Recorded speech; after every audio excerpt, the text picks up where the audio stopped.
தட்டோட. Okay தரேன்.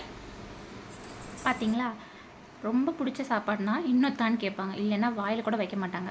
இந்த veg pulao எப்படி பண்ணுறது பார்க்கலாமா? அதுக்கு ஒரு குக்கர் எடுத்துக்கோங்க. கொஞ்சமாக ஆயில் ஆட் பண்ணிட்டு அதோட வந்து பிரியாணி இலை, பட்டை, கிராம்பு, கொஞ்சமாக வந்து முந்திரியும் ஆட் பண்ணிட்டு ஒரு வெங்காயம் வந்து ஆட் பண்ணிக்கோங்க. ஆட் பண்ணிட்டு அதை நல்லா வந்து வதக்கி விட்ருங்க. வதங்கினதுக்கப்புறம் கொஞ்சமாக வந்து கருவேப்பிலை இருக்குல்ல, அதையும் போட்டு ஆட் பண்ணிட்டு அதையும் நல்லா வதக்கி விட்ருங்க. அது வதங்கினதுக்கப்புறம் ஒரு தக்காளி வந்து நான் ஆட் பண்ணிக்கிறேன்.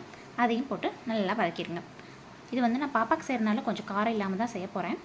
அடுத்து வெஜிடபிள்ஸ் நீங்கள் என்ன வேணால் சேர்த்துக்கலாம். நான் வந்து கேரட்டும் சோயா சங்க்ஸும் சேர்த்துருக்கேன். அதையும் ஆட் பண்ணிட்டு நல்லா மிக்ஸ் பண்ணி விடுங்க. மிக்ஸ் பண்ணக்கப்புறம் கொஞ்சமாக புதினா எடுத்து அதையும் நல்லா வாஷ் பண்ணி இதில் ஆட் பண்ணுறோம். ஆட் பண்ணிட்டு நல்லா மிக்ஸ் பண்ணி விடுங்க. நான் கொஞ்சமாக பாப்பாக்கு பிரியாணி ஸ்மெல் வரணுன்றதுக்காக பிரியாணி மசாலா வந்து லைட்டாக ஆட் பண்ணியிருக்கேன். ஆப்ஷனல் தான் இது. அப்புறம் 1 டம்ளர் பிரியாணி அரிசிக்கு 1.5 டம்ளர் வாட்டராக வந்து ஆட் பண்ணிக்கோங்க. சால்ட் போட்டுக்கோங்க. லாஸ்ட்டாக வந்து கொஞ்சமாக வந்து நெய் வந்து ஆட் பண்ணிக்கோங்க. அவ்வளோதான். ஒரே ஒரு விசில் மட்டும் விடுங்க. சூப்பரான வெஜ் புலாவ் ரெடி ஆயிரும். பிள்ளைங்களுக்கு இது ரொம்ப ரொம்ப பிடிக்கும். ஹெல்த்தியும் கூட, வெஜிடபிள்ஸ் இருக்குது. அன்றைக்கி non veg pulao with egg தான் வச்சு பாயில் பண்ணி கொடுத்தேன். பாப்பா ரொம்ப விரும்பி சாப்பிட்டா. இதே மாதிரி செஞ்சு பாருங்கள். உங்கள் குழந்தைங்களும் கண்டிப்பாக சாப்பிடுவாங்க. அது ரொம்ப ஹெல்த்தியும் கூட.